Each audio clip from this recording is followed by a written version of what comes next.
So I wanted to welcome all of you to the University of Chicago Center in India and to thank you for coming here for what I'm sure is going to be a really interesting talk.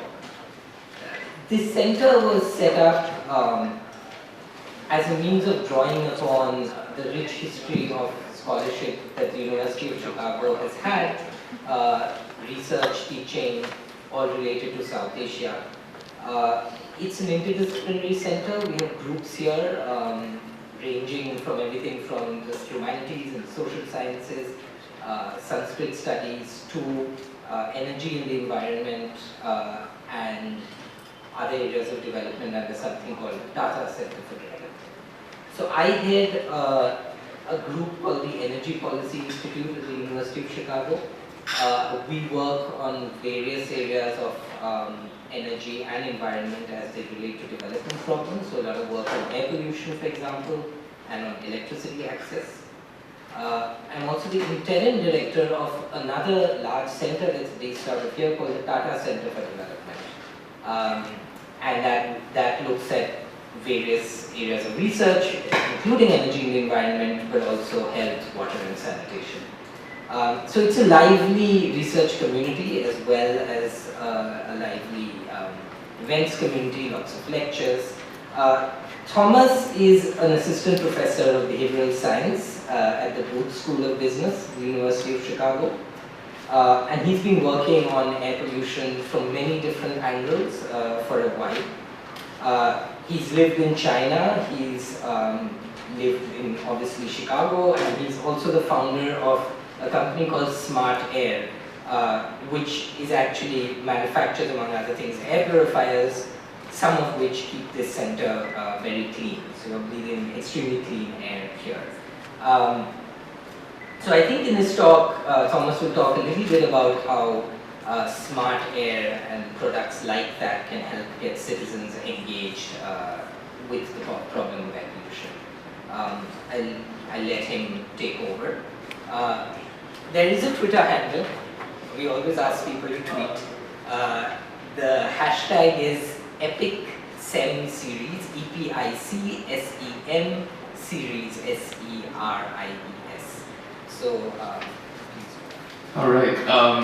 Before I begin, let me first thank the UChicago and EPIC for being able to host this. I'm passionate about air pollution, so I'm happy to get the opportunity to talk. What I'm going to do, first I'm just going to tell you a little bit of the story of how I got into air pollution, and then I'm going to talk about the 5 most important things I've learned about air pollution. So, without further ado, there we go. Okay, so first I want to say I am not an expert in air pollution. I got my PhD in psychology at the University of Virginia in 2015. I am now an assistant professor at UChicago, and my story today starts in 2012 and 2013 when I was a Fulbright scholar in Beijing. So I was there, I was doing my research in psychology, not thinking about the air pollution, and then the air apocalypse hit. The air pollution was very bad at this time. It went so high that the index did not have a category for this. It was called Beyond Index. So the air pollution was very bad. You could even see it from space. This is Beijing from space. And well, actually, you could not see from Beijing from space, I should say. So at this point, I started to get worried about what the air pollution was doing to my health, living here, living in Beijing. And so I went out to buy an air purifier, and I found this one that had been tested before, but it cost the equivalent of 800,000 rupees, which is a lot of money. Really multiply that by 2 because you need one for the living room, one for the bedroom, add in replacement filters, and soon I'd be spending over 2 million rupees just to breathe clean air in my home. That seemed a little bit weird to me. It seemed like, does clean air have to cost that much money? It's about $3,000. What I did is I did some research into how air purifiers worked. I found that they were actually very simple. These HEPA filters are basically the workhorse, the main part of what makes air filters work. So I bought a HEPA filter in China for about 110 RMB, so it's about 1,000 rupees. And then I strapped it to this fan that I had in my home, and voila, this is the very first air purifier I made. You can see how fancy and sophisticated it is. At the time, I did not even have a strap to put it on, so I used a tape measure to strap it onto the fan. And I did very sophisticated tests where I would use this in my bedroom every night when I was sleeping, and I would take pictures of the filter after I would use it. So at the very beginning, this is what it looked like, and after 5 weeks in my bedroom, that's what it looked like. So that was the air that I was breathing in my bedroom. We've actually got one here from India, used here in Delhi. There we go. That's air in Delhi. So this made me nervous about the air that I was breathing.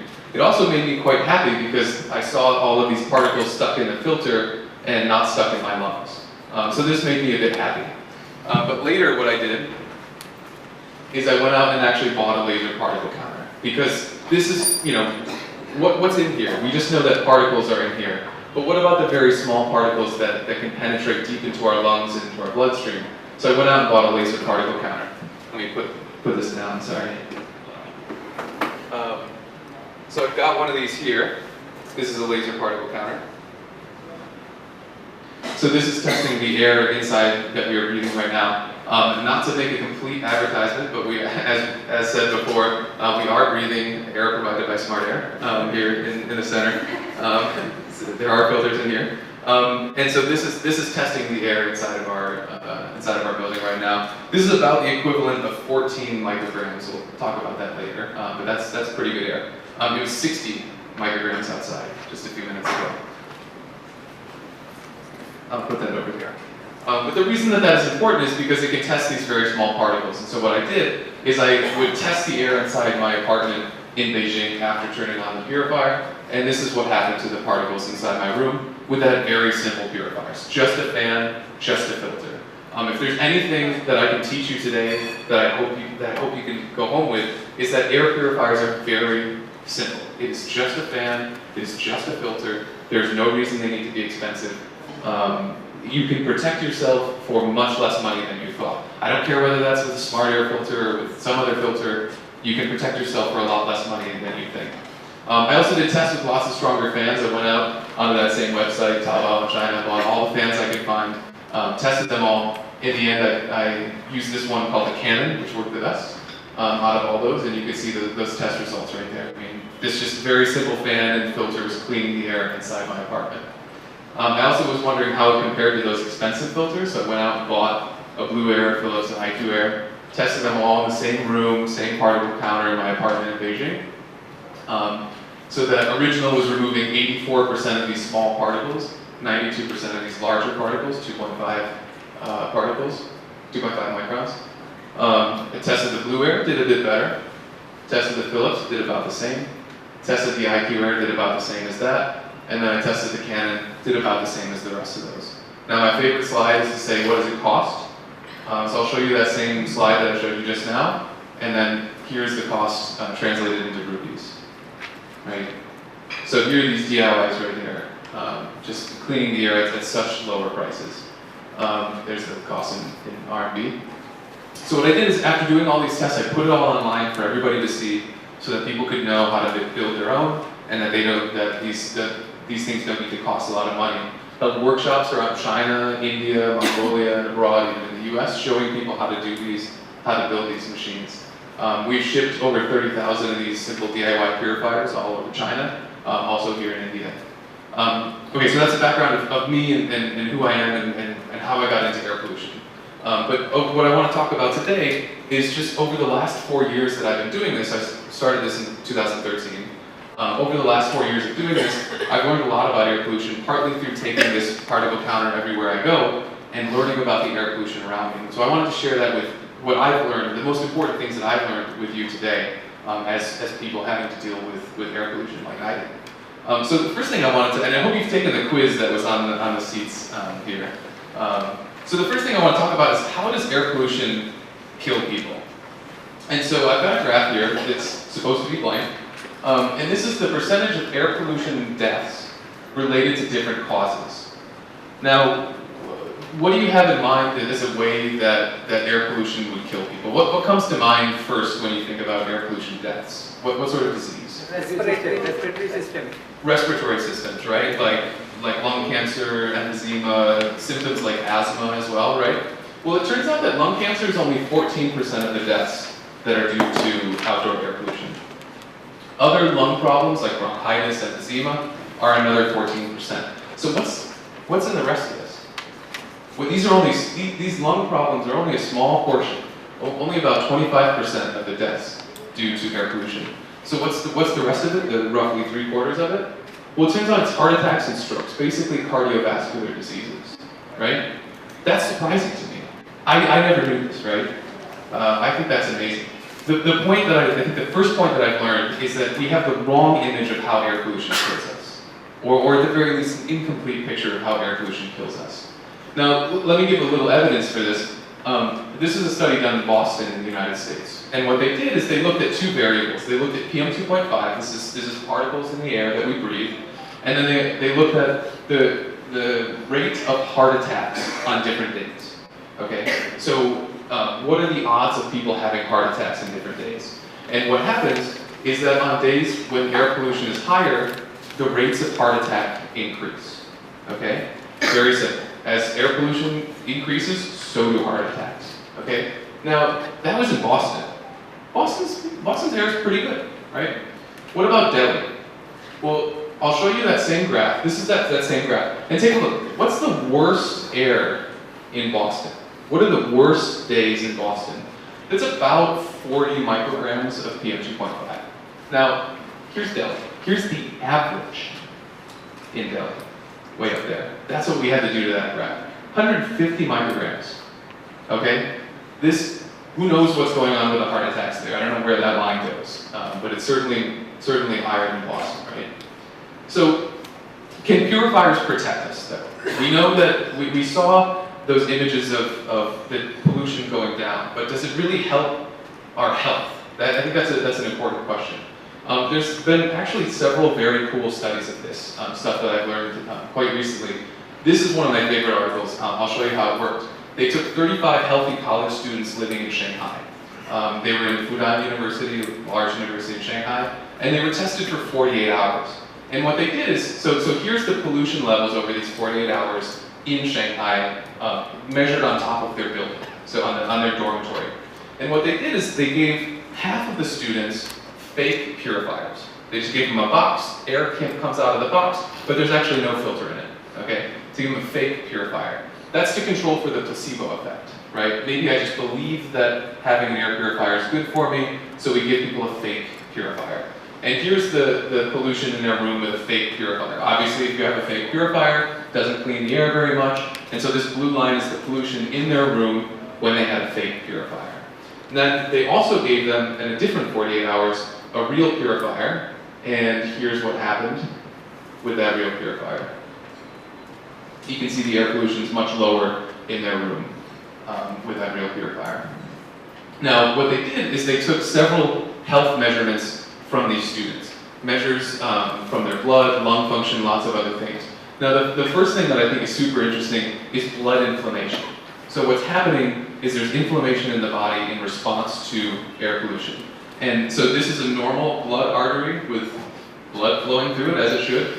This is a constricted artery. That's happening from blood inflammation, okay? And so these red lines are different medical markers of blood inflammation coming down when using an air purifier.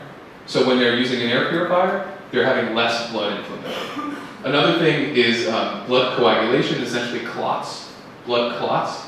You can see markers of blood coagulation, blood clots going down with using air purifiers. This is a measure of constriction of the blood vessels. So you have a normal blood vessel here and a constricted blood vessel. This is again in response to air pollution. And you can see that coming down when they're using air purifiers. They also looked at things like lung function, so how well you can breathe. They find very small effects on lung functioning, and some small effects on blood pressure. There's a lot of data here, but the point that I want to show is that they find very large effects on the cardiovascular system, on blood flow, heart rate, blood inflammation, and these effects are actually not significant on lung function. So my point here is that when we think about just lung problems from air pollution, we're looking in the wrong place. Or we're looking in the right place, but there's another place that we should be looking even more, okay? And I never knew this before getting into this. So the answer to number one on your sheet there is cardiovascular diseases. So we have a wrong image of how air pollution kills people. If we saw somebody die on the street of a heart attack, would we think, oh, air pollution caused that? I would have never thought that until recently. These long-term effects build up slowly over time. Those were college students in China. Those are college students. These are not elderly people in China. These are college students in Shanghai. Those long-term effects build up over time. And also remember that older people are not immune. So if you have a grandparent at home or a parent at home who has, for example, high blood pressure, taking medicine for any sort of cardiovascular disease, they should also be concerned about the air pollution. Okay. Second question is cars. A lot of people are concerned about spending time on the road and the air that we're breathing in cars. This is the test that we did in Mongolia. You can see it's quite cold there. This is a laser particle counter there. This is another test there, testing the air inside a car. But here's the test I want to talk about. So it's in Shanghai, in China, and I took a measurement outside. This is the number of particles, 0.5 microns and above. If you can't see that, it's about 45,000. It's not good. Let's just put it that way. And then I called an Uber. So I had an Uber come by, and I hopped into the Uber, and I took a measurement inside the Uber, and 11,000. Huh, that's a lot lower. That's weird. And then I waited a few minutes, and I took another picture, 5,000. Huh, 45,000 to 5,000. Air pollution's gone down a lot. What's going on there? Well, we did more systematic tests with this. And what we found is, so this is minutes. This is the number of particles. This is just 5 minutes. It's a very short test. Okay. This is with the air conditioning off in a car, and here is with the air conditioning on. Wow, isn't that amazing? Look at that go down. This is not a special car. This is actually a 2010 Mazda 3. We just chose it because that was the car that the tester had. That's it, right? Over an average of 8 tests, this is what it did with the AC off after 5 minutes, so 30% reduction in those very small particles. And this is with the AC on high.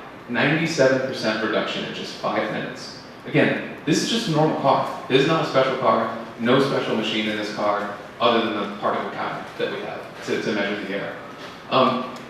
Conclusion here is that cars are very powerful particulate purifiers. Our cars have these air filters in them. They're not a selling point. I've never heard about these air filters before other than when I get my oil changed. But our cars have filters in them. We are breathing much safer air in terms of particulate when we are in cars. Okay? So if you're traveling on the road and the air pollution's bad, which is just about every day, in a place like Delhi, roll up the windows, turn on the AC.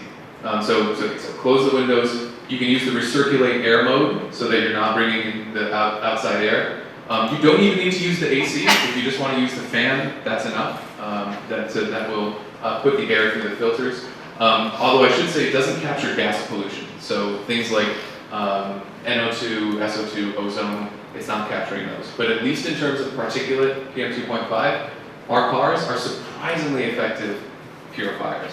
So you're much safer in a car. Just remember to change the filter. Gotta change that. Second question, or the third thing I want to talk about is these air conditioners. So a lot of people have these wall-mounted air conditioners in their home, right? In fact, we've got one in the Smart Air office. You can see it right there. I just took that picture today. There's Jay, who helps us run Smart Air. So my question is, did those air conditioners bring in dirty outside air?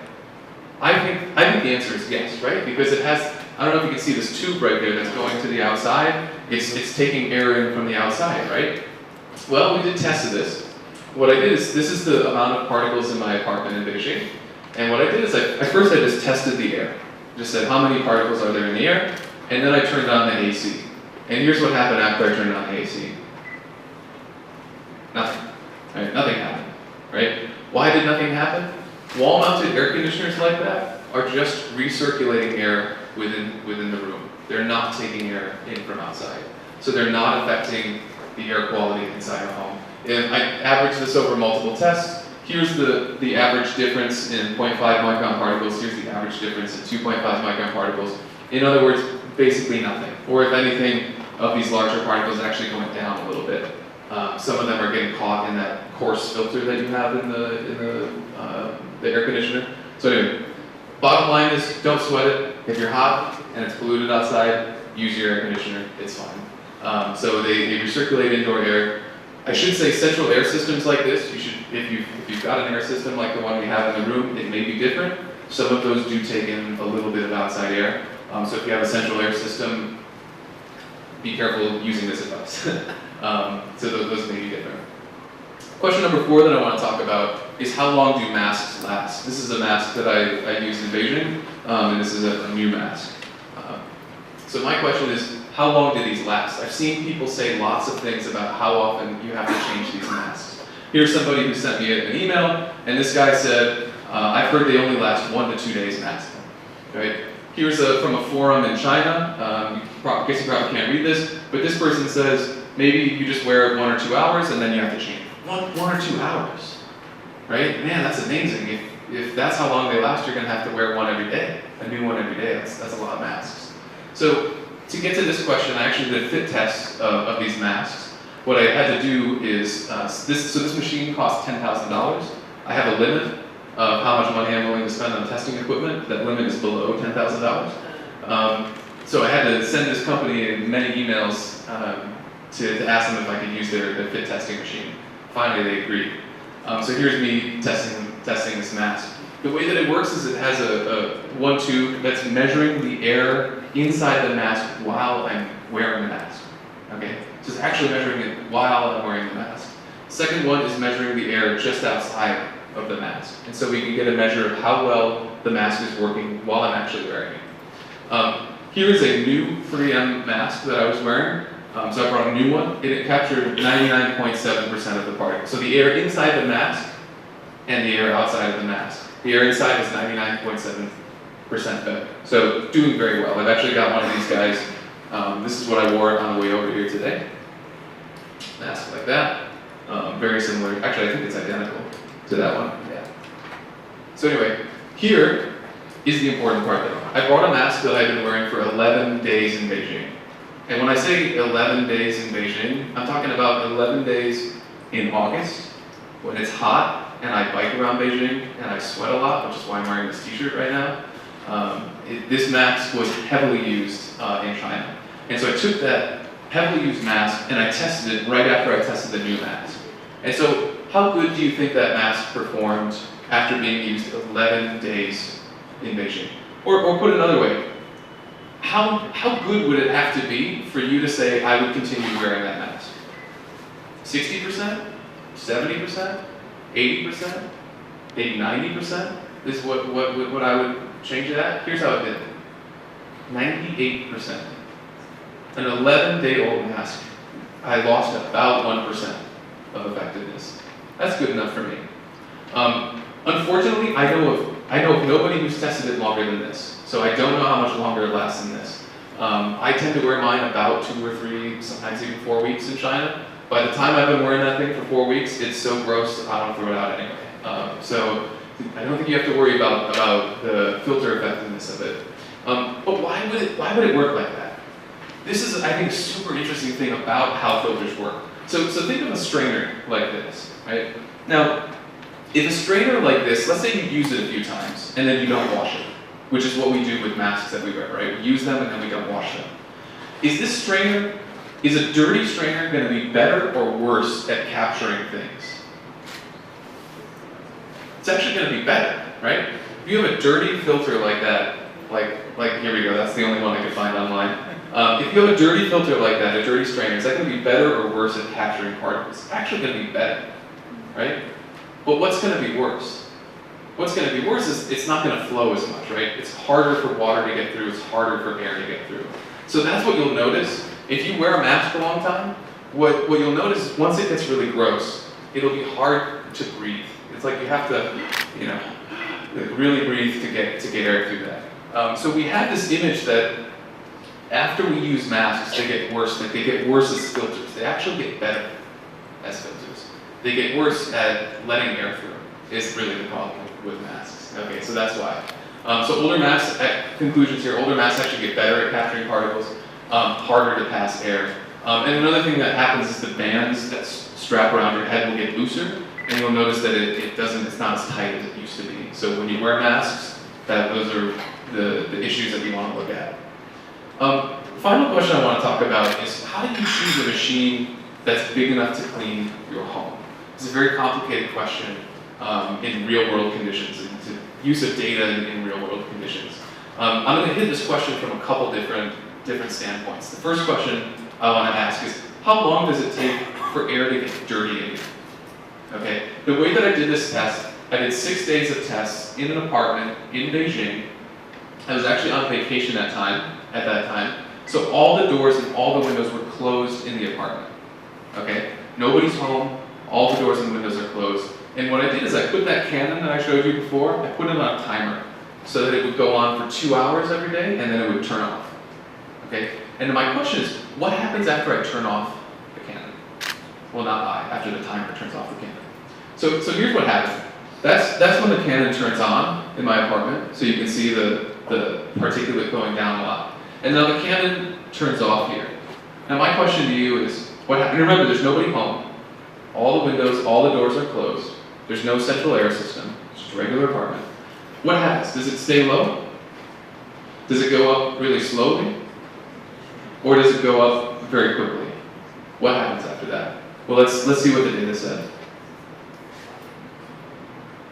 Very quickly. Yeah, very quickly, right? Air pollution gets up very quickly. You can see it's essentially immediate, right?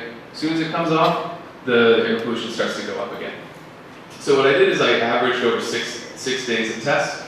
Within 15 minutes, it was back up 50%, 45 minutes back up 70%, and within 80 minutes, it was back up 100%. Okay? So outdoor air is constantly getting inside of our homes, even if we have the doors and the windows closed. Okay? Another question people ask me a lot is, can I open the window? Right? I know particularly in parts of China and also parts of India, there are some people who really, really want to open a window. For some, it's a traditional belief about having airflow. For other people, it could be doing things like cooking. Other people, just a habit. Right? Some people want to open a window. Other people might have very good reasons, like if you have lots of people in a closed room, then CO2 will build up, the air starts to become less comfortable. And so in that case, sometimes you want to have your windows open. Okay? So can you still use a purifier with the windows open? We actually did this test in our office in Beijing. And so in one test, we had the window closed, or in several tests, we had the window closed. And in several tests, we had the window open. And this is exactly, this is not a fake or like a Google image for the window open. This is actually how much the window was open in our office in Beijing. And what we did was test with a cannon. So we got the cannon on in this room and tested whether or not the air could still be cleaned even with the window open. And here's what we found. So these tests right here, this is about 20 minutes. These tests right here are with the windows open, these three, and these three are with the windows closed. Now what you can see is, yeah, super obvious, right? If you have the windows closed, air purifiers work better. I'm not going to win a Nobel Prize for that finding. But the more interesting finding, I think, is that even with the window open, we're still able to reduce the amount of particles in the room. So if you have a strong enough purifier, it is possible to still clean the air and get some outdoor air in if you want. On average, these 20 minutes, it was reduced about 60% with the window open and about 90% with the window closed. So that's about the difference that we're talking. And it's a pretty short test here. 20 minutes is pretty short. So can you open the window? It is still possible to clean the air with the window open. Of course, it's not as effective. If you really want to do this, you need more power. You're going to need to use a more powerful machine that puts more air through it. And that could be useful if you have indoor air pollution, so like recent remodeling, new furniture, when you go in and you smell that smell of remodeling or paint, stuff like that, that's indoor air pollution. You might want to open a window. Or if you have lots of people in a small space. So like the Smart Air office, have a lot of people in a small space. Sometimes we like to open the windows. This, by the way, is the average number of air changes per hour in a leaky room, a medium sealed room, and a very highly airtight room. So you've got in a leaky room, you've got about 2 or 1.5 air changes per hour. In a regular room, this is with the doors and windows closed, 1 to 0.7 is being changed with outdoor air. So the answer to that question is about 60 minutes is the answer to how often outdoor air is getting into our home. completely change again. I hope I've helped you learn a little bit about air pollution today. If you have any questions, you can email Smart Air, you can email me. You can see more of our tests and data, and I'd be happy to take questions now of anything that you'd like to ask.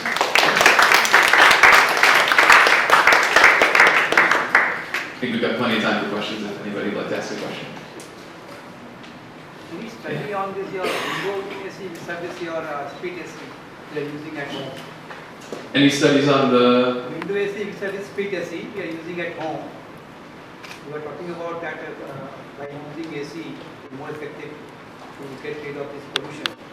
So what is the, actually I want to know the rate if I use window AC service speed AC. So is using an air conditioner going to be removing pollution from our home? Right. So what I was finding in those tests is basically for those wall-mounted units, basically no effect. So it basically doesn't seem to do anything. If you also have an air purifier, maybe it might make it a little bit more effective because the AC is also circulating the air within the room. So it might be able to circulate a little bit better, but essentially no effect. If you have one of those window units, so not the wall, but the window units, most of those also don't take in outdoor air, but some of them have a feature on it where you can allow it to take in outdoor air. So if you want to take in outdoor air, you can. And then finally, with these central air systems, I think you have to ask, right? You have to ask who is somebody managing them, and are they putting filters in there, and are they taking in outdoor air? Some of them do, some of them don't. So it's really tough. Like sometimes I'm in hotels in China, or like here in Delhi, and they have a central air system, and I don't know what the deal is with that air. So it's really tough for me to say with these central air, except for this one, which has our filters running in them. So great question. Other questions? Yeah. Don't you think that by inventing these kinds of devices, we are trying to comfort more ourselves, but the actual problem of air pollution is going nowhere? Yeah. So we are trying to just suppress the problem. Yeah. What about the actual problem of air pollution? Yeah, that's exactly right. So these are not going to solve the air pollution problem, right? These are not going to clean the air in Delhi. And in fact, recently, I don't know if you've seen it on the news, it's kind of big in China. There's a guy from the Netherlands who's trying to put in these towers outside that are supposed to clean the air.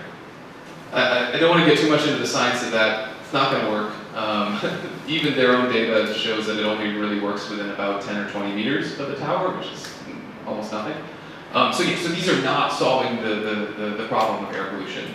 What they are doing is helping people breathe cleaner air right now. So while outdoor air is polluted, and while it takes time for governments and NGOs and other organizations to work on the air pollution problem, this will help us deal with it right now. In a way, you could even say that these are contributing to the air pollution problem because they're using electricity, which could be fueled by coal power plants, which then puts even more air pollution into the air, which is true. The one thing I would say, though, definitely, is that in China, I've heard from a lot of folks, so it'll be like a younger kid who hears our talk or knows about air pollution, and then they want their parents to use air purifiers. And they go and they buy a purifier they buy one of our DIYs for their home, and then their parents say, we don't need that thing. I don't need that. I've lived in China my whole life, I don't need that thing, I'm fine. But then they use it anyway, or the kids use it. And then a week later, they see that. And then the parents go, oh, maybe air pollution is a problem. And so I would actually, although in a way air purifiers do contribute to pollution, especially if you're using coal-fired power plants, I actually believe that the more people who use these things and see this and experience air pollution in their lives, realize that air pollution is a problem.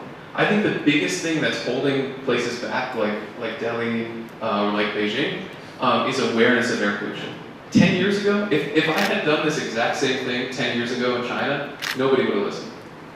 People were not talking about air pollution 10 years ago in China. They're talking about it now. And I think we're doing a very little bit to help people be more aware of air pollution.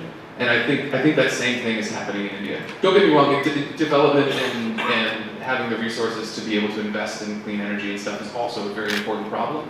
But I also think that awareness and consciousness is a big part of the problem. And so I think the more people that can get out there and experience this, or that can play with machines like this, that show you how good the air or how bad the air is in front of you, will raise awareness, and that will put pressure to help solve the problem. So I hope that it's doing a little bit. Do you think is it a long-term solution to this problem?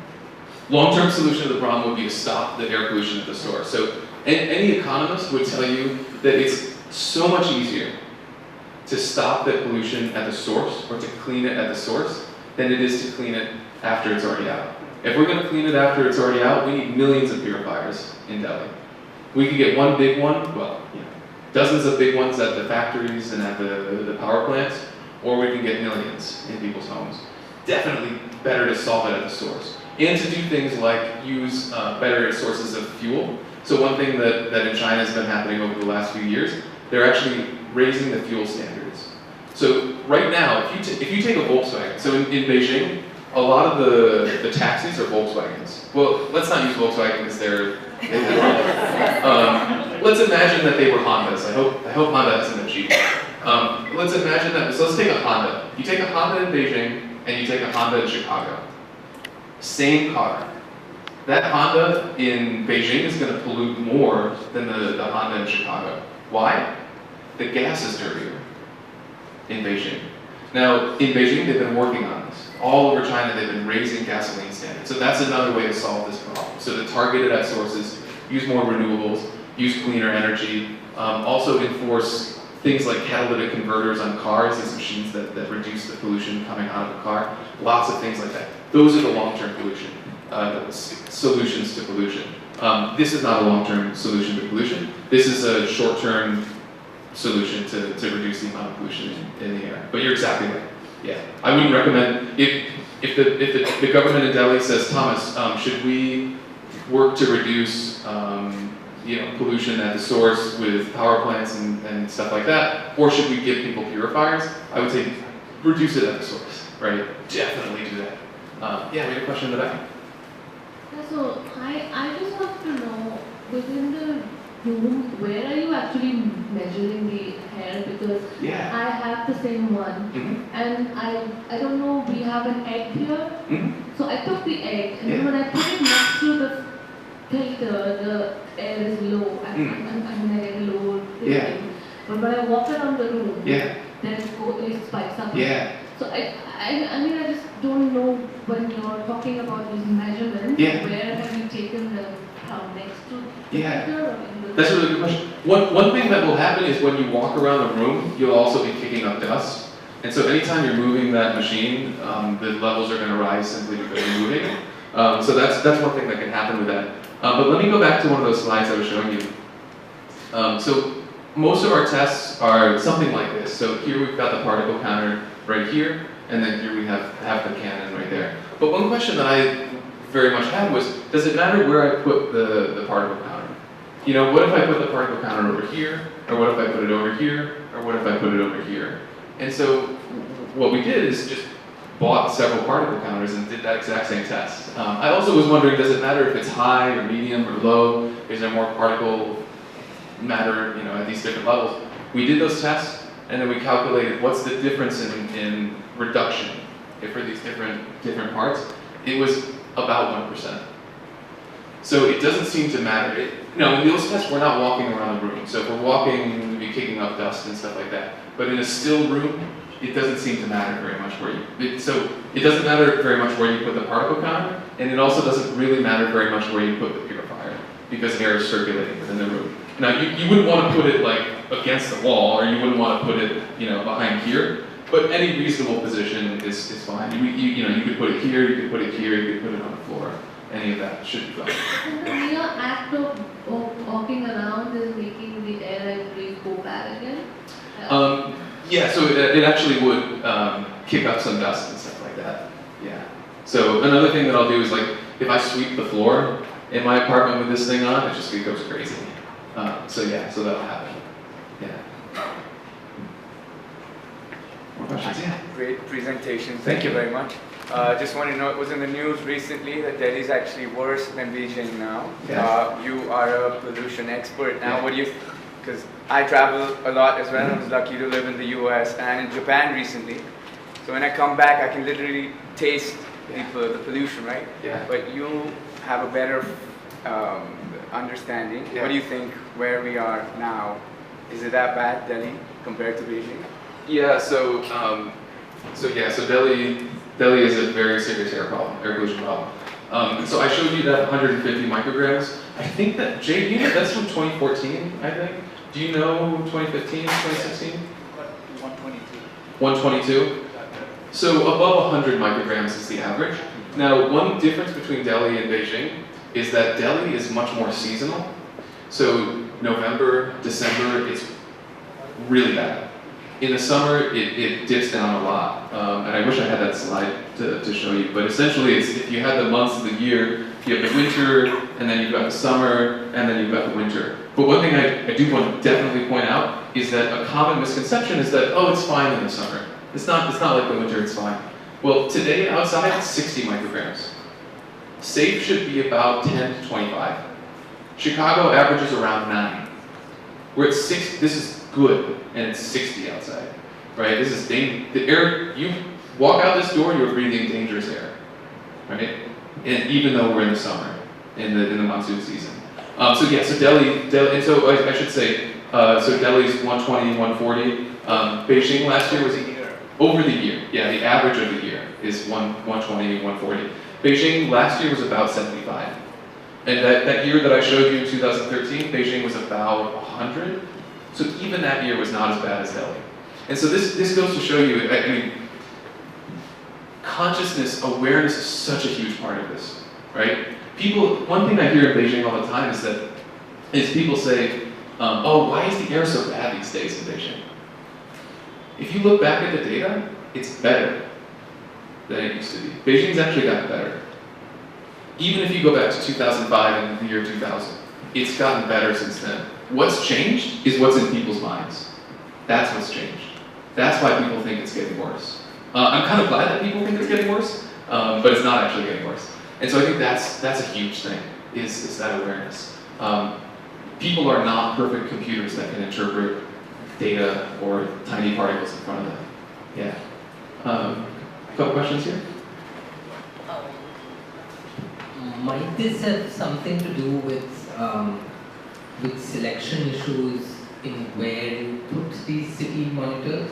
Because they tend to start in very polluted areas because that seems a natural place to put them, and as you increase the number, they go to cleaner and cleaner areas. Yeah. And so that's going to bring the average down, even if nothing changes. That's an interesting question. So the app that I use in Beijing allows you to select all of the air pollution monitors that you can get. And so I usually follow several at the same time. And what I've seen over many months and years of tracking these different pollution stations in Beijing is it basically doesn't matter. In Beijing, you follow one, you can follow. I could live on the far eastern side of Beijing, and I could use the far western station, and it wouldn't matter. And so I started to get this idea of, oh, that's how pollution works, is that it distributes pretty evenly throughout the city. And then we started Smart Air India, and I started looking at the pollution in Delhi. And I thought the machines were broken. Because this neighborhood would be 300 and that neighborhood would be 100. And I was like, what's going on? Like, this never happens in Beijing. If that happens in Beijing, the machine's broken. And then I came to Delhi, and actually, right near the Smart Air office, this is in March, I was walking to the Smart Air office, and there was somebody burning something, I think burning trash, right there next to the office. Yeah, if you've got somebody burning trash, it could be 300, 400 here, and 100 a few blocks away. That to me is an interesting difference between how the air pollution is in Beijing versus in Delhi. I think, I'm not an expert in this, like I said, I think in Beijing most of it's sort of general particulate pollution. A lot of it comes from the surrounding provinces, and so it comes in pretty evenly into the city, and from within the city. I think in Delhi, yes, you have that, you have power plants and factories and stuff like that, but you also have a lot that's coming from like that guy right there, you know? Or like that guy right there is burning trash. And so I think you're exactly right. I think in a place like Beijing, the sampling, where we sample, doesn't seem to matter that much. In Delhi, yeah, I think it really does matter where we sample, or where the guys burning trash are distributed, or you know, cookie barbecue or something like that. Yeah, I hope there are studies on that. I don't know of any studies on that. So what's your final feedback to the audience after showing us this presentation? What's your is there any suggestion or is there any message you want to convey to us? Yeah, so I really hope the take-home message that I've learned from doing several years of this is that it doesn't have to clean air should not be a luxury. Clean air, there's no reason for clean air to be a luxury. It should be affordable to as many, a lot more people should be able to afford clean air than is currently the practice right now. I would say that. And so I would say there are a few simple steps that you can take to protect yourself from air pollution, and they all don't require money. If you look at the data, if you look at my data, if you look at other people's test data, if you look at mask data, I can show you some later if you're interested. There are effective options in all of these, for purifiers and for masks, that don't cost a lot of money. And so protecting yourself should not have to cost a lot of money. Just a little bit of data, a little bit of knowledge, saves you a lot of money, and should get a lot of more clean air to more people. I think that's really the take-home message. I also think a little bit of knowledge about how air pollution works can also reduce your exposure. So if you're in a car and you've got the windows open, roll them up and turn on the air. That will drastically reduce the amount of pollution that you're breathing. So I think there's just some very small, simple steps that we can take to drastically reduce the amount of air pollution that we breathe. Yeah, while other people are solving the bigger problems. You also have a question over here. Is that? Yeah, I have a question. Yeah, just on the theme of kind of what we can do next, and maybe the differences in Beijing and here. We had a talk recently from someone in Beijing, and I think a lot of us were jealous because it seems like Beijing is 20 years ahead of where we are. Yeah. And then I think two things were pointed out. One was that Beijing has China has an order of magnitude more regulatory monitors than India does, all across different cities, so that we can capture things like that spatial variation. Yeah. And the second one was that they were able to, where is this person from? Yeah, Roger. But what he was able to do was they were able to actually put up industrial level pollution, so at particular sources. And that's something in India which is very difficult to get through. Yeah. And so I was wondering, in terms of how, in your experience, why you think that the government was open to those ideas, or was perhaps made open to those ideas? Yeah. What are some lessons for people in India? And that's a really good question. One thing that people say about China is that when the people at the top decide they want to change something, it can happen pretty quickly. I do think that that's probably happened in China in the last few years. I guess India moves a bit slower for change. But so much of that's happened in the last few years of China. When the US Embassy started reporting PM 2.5 data in Beijing, it was 2008. That was really controversial. They were not happy about that. I visited with the folks in the embassy and gave the presentation. I talked to the guy who uses the machine, who manages the PM 2.5 machine in the US Embassy. And I asked him, I said, sometimes the machine goes down for several hours. Why does that happen? He said, well, actually, we've got two machines. So when one goes down, usually the other one can replace it. And so he said, when it goes offline, we're usually getting a cyber attack. So there's still some sensitivity to reporting that pollution data, but I think it's really come down a lot. And the number of those pollution monitoring stations has increased so much in China. It used to be basically impossible to get that information, 2008 to now, so less than 10 years, and it's exploded. I think that really what catalyzes a lot of that change is awareness. And I think part of what's happening in Beijing is that people are upset about this thing. People are freaking out about this. People are saying, what about my kids? They can't even play outside anymore. Well, it turns out they couldn't play outside 5 years ago either, but people didn't know it, right? Now that people know it, I think that's really the catalyst for the change. I think the dialogue has really changed, that people are focusing on the costs of air pollution. People choosing not to live in places like Beijing. I think when that really starts happening, I think it's already happening in Delhi, but I think it will accelerate.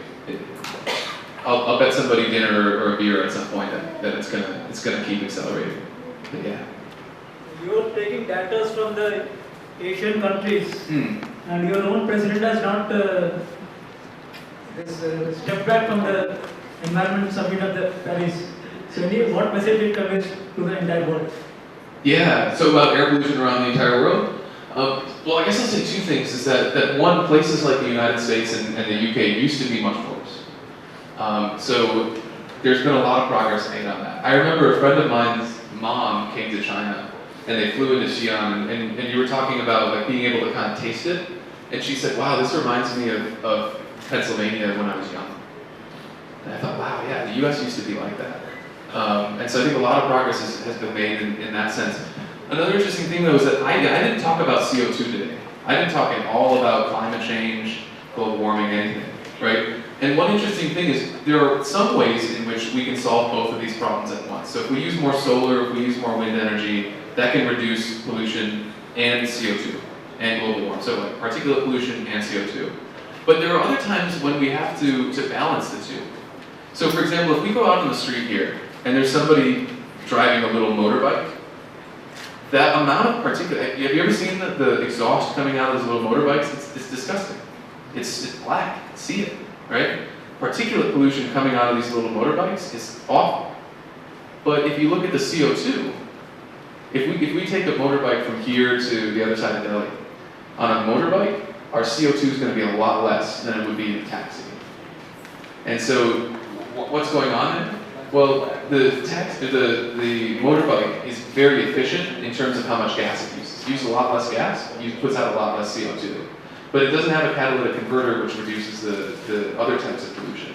So sometimes we have to balance versus, do we want to have more CO2 but less particulate pollution? I don't know how to balance those two, that's a difficult question. But yeah, we have to keep those in mind. Or just switch everything to renewables and then everything's great. Yeah. I'm so glad you brought up, especially with Public Health Foundation of India, where they're using GPS systems to kind of draw out a topographical map of air pollution and particulates and do an epidemiologic study on the risk factors with cardiovascular study that's being done here. And I just wanted to add that there is a lot of effort being to recognize that air pollution is a big issue, especially considering the cardiovascular disease burden is huge in India. Yeah, that's really interesting, and that'd be neat to see it on the city level, because most of the studies that I see it's just one neighborhood over time, or it's the entire city, like, oh, it's the entire city of Boston, it's like this. And so doing it at the neighborhood level would be super interesting. They're doing it at a neighborhood level where they are training people to do and become the reporters of their neighborhood in order to map out the entire city. Yeah. My guess is that if you have more people reporting, awareness increases. I mean, I can't tell you how much different the world looks to me after I get a machine like this. Like when I got this in Beijing and I can go, okay, there's 1,400 particles in front of my face. It changes how I look at things, right? It changed from something abstract that just this UChicago professor just started lecturing us about to something that was like right in front of my face. So getting that experience with it, I think really goes a long way to change people's minds, to change their experience. What sets apart one face mask from another one? Yeah. There are a bunch of different brands. You guys have one as well. There's Mask, Cambridge, and O2, and a bunch more coming on the market. Yeah. Is it just the N99 or N95 certification, or is there something else to look out for as well? Yeah, so that's a really good question. I've actually got some slides on masks because, so to the question of what's the take-home message, one of my take-home messages with purifiers is that price does not equal quality. So I ran fit tests. There's a doctor in Beijing who also ran fit tests, and I've got his data, so I combine the two right here. Here are different masks in that fit test, right? You see a lot of masks over here, up above 90%. So there are a lot of masks out there that are incredibly effective. And then if you throw the price on top, this is RMB. The price, check that out, 5 RMB, over 90%. The one that I use, this one's actually closer to, I think, 20 RMB, it's about $3 US. So that same thing that happens with purifiers happens with masks too. So don't fall prey to the idea that if I spend more money, I'm going to get more. I used to buy this Respiro right here. This is the one I used to use in Beijing. The cheapest I could find was $350, but I actually paid over 400 RMB, so that's about $80 US. I used to use that thing, and then I saw the data. And then I was like, all right, now I spend 10%, 5% of that to get that. Now, is there any other feature of these masks, sort of what you're getting at? Any feature of these other masks that works better? There are some small things. People say that the Totoboa one, you can cut it to fit your face. I've seen tests of that versus cheaper 3M masks. no difference. In fact, these ones actually fit a little bit better. The Respro is a bit heavier duty, if that appeals to you, maybe in the winter. But really, I haven't seen any benefit of other masks. Sometimes you'll see ones with carbon, which attacks gas pollutants, but I haven't seen any good studies of how long that effect actually lasts. I think it probably doesn't last more than a day. You can use carbon if you want, probably not super effective. The biggest thing is just, I think, how comfortable is it for you, and does it fit well? Do you want an N95? So N95 means it gets 95% of particles. N99 means 99% of particles. Sometimes you'll see it 90. So 90, 95, 99. I think we're kind of splitting hairs at 95 versus 99%. If you like a particular one and it fits well for you, or it feels more comfortable, I'd use that one. This one that I use, I like this one. This is an N99. One thing I like about this is that, do you see the shape, how it kind of like comes out? I find this a bit more comfortable in hot weather because it sits a little farther off my face, and then it's also got this valve right here, so it's a little bit easier to breathe in and out. So those are the things that I look at, but again, I'd say try a few different ones. You find one that fits well and that you like, use that. Yeah, no need to make it super complicated. You have a question in the back? Well, it's not a question actually. So like, I've seen somewhere, like in Shark Tank, I guess somebody pitched for the nostrils, like they covered the nostrils. Oh yeah. So that was pretty cool, like I saw that, and so it's like, it's covering the whole, the inlet when you're taking the air. Yeah. So I don't know if you have checked or not, like I wanted to review that. It was a bigger deal about 2008 when I first started wearing these masks. A lot more people stared at me back then than now. So having something like that, if you feel super embarrassed about wearing a mask, that could be a solution for you. The only problem that I have with those things is that I don't know of a way that we could do a fit test. Because you have to stick a tube inside, and I don't know how you're going to get it like through your nose or like up your throat or something like that. I don't know how you do that. So it's a little bit hard for me. Maybe we could do it on a mannequin or something like that. But that's tough because you really want to know like how much are my nostrils moving, like are they flaring when I'm talking, something like that. So I don't know of any good data on somebody while they're actually wearing it, which is sort of the gold standard of how to do mask tests. But I guess what I would say to somebody is, if that's the only thing that you feel comfortable with, or if you've got two at home, if you've got one of these at home and one of those nostril masks at home, and you're never going to wear the other one, you're only going to wear the nostril, that's just your preference, I'd say do it. And with most of these things, another neat thing, I've seen people online, I've seen Greenpeace, a source of data about the environment that I generally respect. There's a poster on Greenpeace that says surgical masks have no effect on PM 2.5. No effect. Doesn't fit the data. There's this test, there's also two academic tests. They generally score between 60 and 80% effectiveness, right? And so sometimes I tell people, hey, you don't have anything else, get a surgical mask. 60 to 80% is better than zero, right? So, kind of one of the take-home messages is that sometimes we sweat these problems too much. Sometimes we split too many hairs. Does it have to be 95 or 99? Does it really matter? 60 to 80% is way better than zero. Yeah, that's a really good question. So I'm a runner. So in Chicago, I run outside. I also bike outside. In Beijing, I do two things. So one is I bike around a lot. Biking around in Beijing is probably the easiest way to get around, I think. And I wear a mask. And so I know that the masks work. I don't feel any symptoms when I'm wearing the mask. So I get some of my exercise just by biking around with a mask. And then secondly, what I do is I work out indoors. I don't think I have the data here, but if you close the doors and the windows to your home, on average, particulate is going to be lower than it is outside. Oh, I do have the data. Here we go. So this is my friend Kai, who looks like Van Gogh. And Kai, like me, likes to work out, and he has different options. Sometimes he can work out indoors, sometimes he works out outdoors, like playing basketball.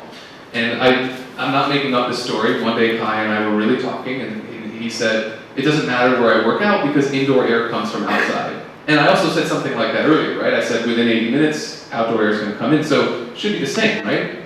Well, I've done tests of this, other people have done tests of this as well. This is at Fudan University, actually the same university where they did that test, the double-blind test that I was showing you before. This is the air inside one of their conference rooms, 12,000. This is the air just outside that building, 20,000. Right? Now I sampled at places all over Shanghai, and on average, so this red line is how polluted outdoor air was, and I'm going to show you different locations in Shanghai. None of these locations have air purifiers that I know, right?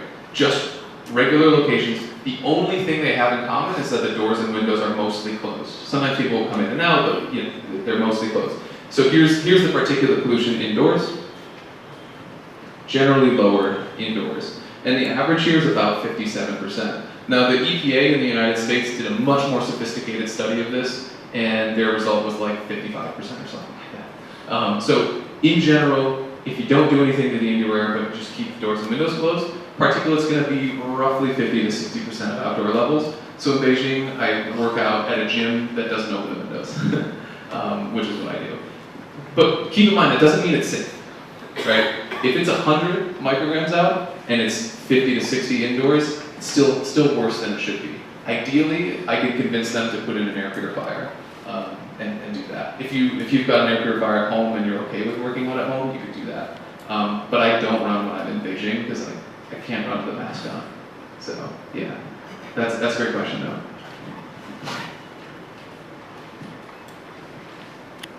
Last chance. Just coming back to the masks. Yeah. I don't know if you've done a study. Amongst the people I know, 9 out of 10 will not wear a mask, even if there's a radioactive spill outside. I don't know why. Yeah. And even amongst here, I don't think anyone would wear a mask. I would like to know, if you have an option, would you wear a mask right now outside? I doubt it. Have you done a study on that? That we should, right? Should we? But there's a stigma. So it's kind of strange. Yeah, and there's this sort of tipping point, right? Where like if enough people start doing it, then it's kind of okay. I guess I know maybe people could tell me about this in India, but I know sometimes places like China, Hong Kong, Japan, people sort of have traditionally worn like surgical masks out in public, and it's usually not for pollution. But I think partly because it wasn't so weird to see people wearing masks, I think the resistance has been a little bit lower because it's just basically slightly different from a surgical mask. Although I definitely got stared at in Beijing in 2008. I think an interesting story is from Anna. Anna, wave your hand. Yeah, there's Anna. Anna's from Beijing. She helped me build that first DIY purifier. When I say it was my fan, it was actually Anna's fan that I broke and put the HEPA filter on. So I usually don't include that detail, but it was her fan, right? Yeah. So anyway, Anna went to her family in Beijing one day. Her family lives kind of on the outskirts of Beijing. And she was wearing a mask and walking with her brother and I think her brother's children. And her brother said, "Take that mask off, take it off." And I think he was sort of embarrassed that she was wearing a mask, right? And so there's that resistance. I mean, it wasn't just like, oh, that's weird. I mean, he actively was like, take that off, right? There's still this resistance to wearing masks. So every once in a while, somebody will send me an email, and they'll say, you know, Thomas, I think the DIY purifier thing is super cool innovation. What I want to do is innovate in masks. And what I tell them is, well, actually masks are really different because they're cheap and really effective. So I don't see a whole lot of room to innovate. The price is good, and the effectiveness is really good. So I don't see a whole lot of room for innovation. But the one place that I tell them, and give me royalties if you end up using this idea, please, is if you could make them cooler, by not just temperature, but like more fashionable to wear a mask, I think that would be the remaining innovation. So they have done that in Tokyo. They wear it not for the pollution, but when they're sick, when people are sick, right? So there's so many different kinds in Tokyo, right? So, but still, even in Japan, I would never wear it. So I don't know, maybe it's an Indian thing, right? Yeah. It's associated with sickness or hospital. Yeah. I remember a friend of mine, a close friend of mine, was wearing a mask one day, and I was like, why are you wearing a mask? It's just a surgical mask. And I said, like, why are you wearing a mask? And my friend was like, oh, I've got a pimple. Okay. but it helps, right? Just to add to that, there's also resistance against wearing helmets in India. but once the government says now you have to wear a helmet, then people start wearing it. So. Interesting. Yeah, but like saying people used to not wear helmets, but then once the government said you have to wear helmets, then more people started to wear it. Yeah. But I would say, I mean, maybe I'm being too idealistic here, but I would say go out there and be the change, right? So there was me in Beijing. I knew that people were staring at me when I wore the mask, and I can speak Chinese, so I could see when I could understand when they were saying, like, me kind of got why, like, look at that for me, and be that change, you know, if you can. So, and protect yourself. One last question. According to you, ultimately, who should take the responsibility for the mass production of these masks? The government, an NGO, or private enterprise? Because ultimately, you have to distribute to all of the population and subsidize it because everybody can't afford them. Yeah. So, who should ultimately go ahead and take the responsibility? That's the question. So, I guess I'll answer that from the question of Smart Air. A lot of people ask me why we're not an NGO.